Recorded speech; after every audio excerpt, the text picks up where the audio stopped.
All of those tuning methods, like I said, it's the yellow brick road that leads you to Oz. Broadhead tuning is Oz. It is time to broadhead tune our hunting bow for 2025. Now, some of you seasons may have already started, others the seasons are upcoming.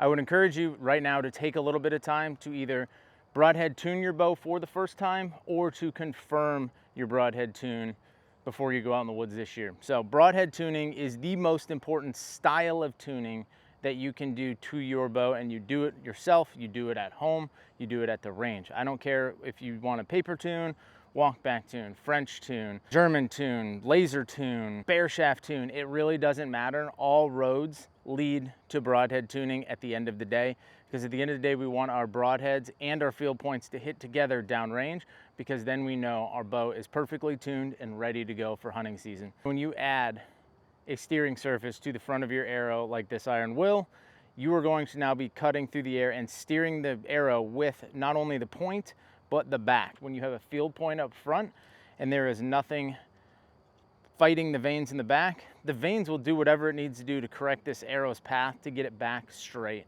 as soon as possible. That's why the arrow twists.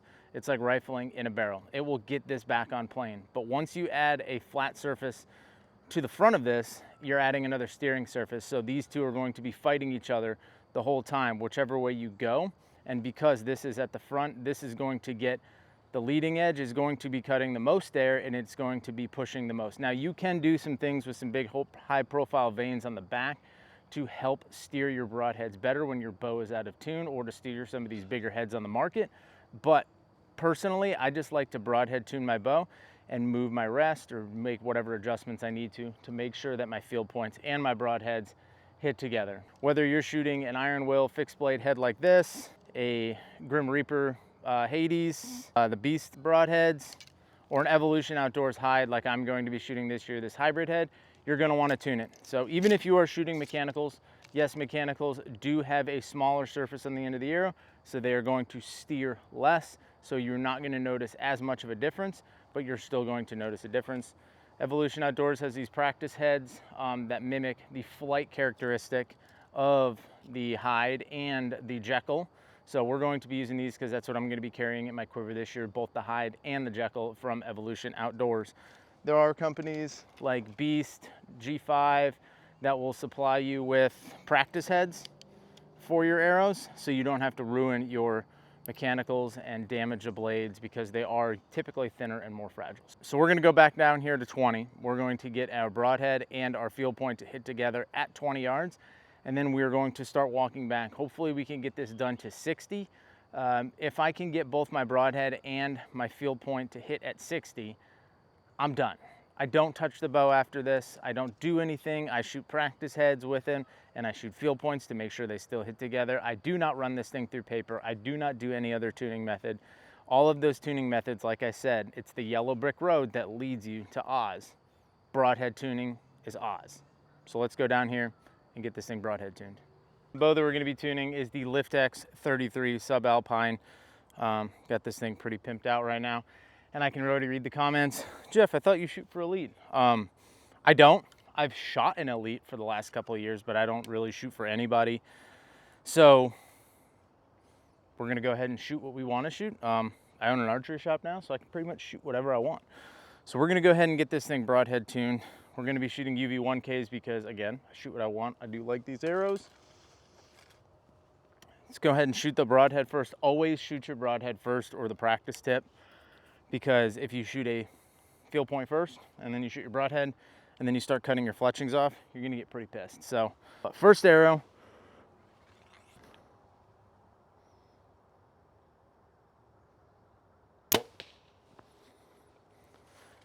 we're aiming smack in the center of that orange dot, and that one hit just a tiny bit low of the dot, it looks like.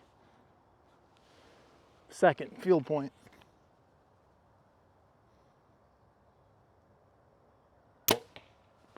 All right, let's go check where those two hit. If they hit together, this video is going to be extremely short. All right, perfect. I think this was my field point, which it was, and that's my broadhead. So my broadhead is hitting just a little bit lower than my field point. Before we make an adjustment, since we are straight north to south, we're gonna go shoot this again and see if we can confirm that. All right, we were straight north to south on that. Our field point hit just above where our practice broadhead hit. So we will be making an adjustment, but we're gonna shoot it again just to confirm. Hit low on the dot, pretty much the exact same spot. That one hit a little low, but I think that was me. All right, let's go check those out. Those all felt like good shots. Well, one of them, missy. All right, here we go. There's our fixed blade again. So our fixed blade hit low on both of these impact points. This one I felt a little lower, this one felt like a good shot. So again, we are just straight north to south. So let's go make that adjustment. All right, so for broadhead tuning, not everybody can remember everything, especially when I started out, I could not remember which way to go for paper tears or to broadhead tune, but your paper tear should indicate what your broadhead tune might be. So I know when I left the shop, I had a slight knock high paper tear, but it was good enough for me to come out here and start doing this. Wasn't really concerned about making it a bullet hole. Get it close, come out here, because at the end of the day, all roads lead to broadhead tuning. So Gold Tip has these charts that I found online. Someone actually sent it to me. My buddy Joseph sent these to me a while ago. These are probably the most comprehensive tuning charts that I've come across. They make it really easy to understand, to digest, and what to make for corrections. And it just doesn't give you one correction, just move your rest. It gives you multiple different things that you can do to help fix the problem that you have. So for us right now, we have a low broadhead impact point compared to our field points. At the shop, I had a high paper tear, so that indicates that arrow is leaving the bow not straight. It's leaving it slightly point down, knock high, and it's traveling like this. So our corrections are either move the knocking point down to get the tip of the arrow above the knocking point, or move the arrow rest up. Both of these are going to do the same thing. It's just which of those two would you like to move. The other options are slow down the top cam timing, speed up the bottom cam timing, or adjust launcher tension. Now, just like the up and down, you have options for your left and right tear. So let's say we went over to our target here and my broadhead hit 1 or 2, let's say it hit 2 inches right of my field point. I'd go to the chart over here and I'd go to the broadhead impact point, which would be a left tear through paper. I would have the options of moving my rest to the right, so moving my rest towards my broadheads, or decreasing load on the cable guard. Like an Elite, if you have an LTR, you can adjust load on the cable guard. If you have an old yoke system, like in an old Hoyt or some of these older bows, you can adjust the cam lean with twisting up yokes. And then you can move the wheels. So like on a limb shift technology one, if I had a broadhead that was impacting right of my field points, I could actually move, instead of moving my rest, I could move my cams the opposite direction. So if it was hitting 2 inches to the right, I would move my cams to the left, so away from my broadheads. Rest always goes towards your broadheads. Limbs, or the cams, always go away from your broadheads. Essentially what you're doing, again, you're gonna move your rest towards your broadheads, or you're going to move your cams away. So you're doing the same thing, it's just which part of the bow do you wanna do it with. So let's go make a tiny rest adjustment. Let's pick this rest up just a tiny little bit. We're gonna go to 60 and see if this gap gets bigger or it stays the same. All right, so this is gonna be 60 yards, sun directly in our face. This will be nice. Again, we're going to shoot our broadhead or our broadhead practice tip first, see where this impacts, and then we'll shoot our field point.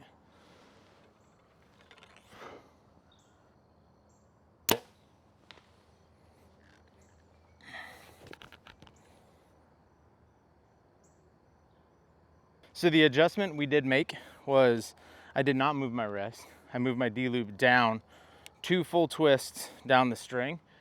See where that does. Again, this is probably not gonna hit exactly where I'm aiming because I have made an adjustment, but I'm not as concerned about that as I'm more concerned about them hitting together.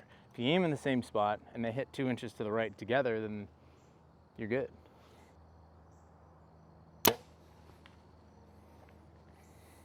Shoot one more field point. Felt good about it, but since I have them in my quiver, might as well. Okay, that was a little high left.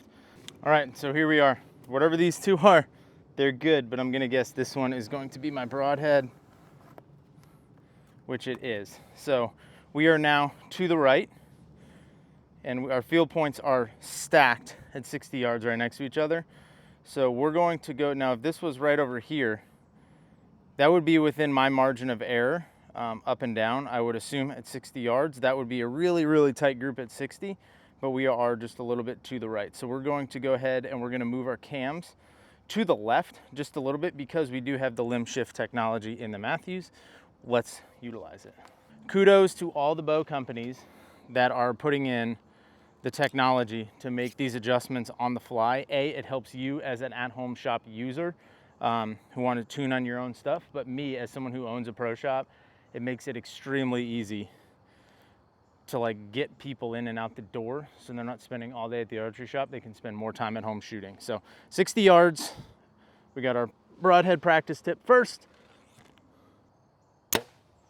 That was not a good shot. So we have another practice tip. We're gonna go ahead and shoot this one. I say not a good shot, it just didn't break clean.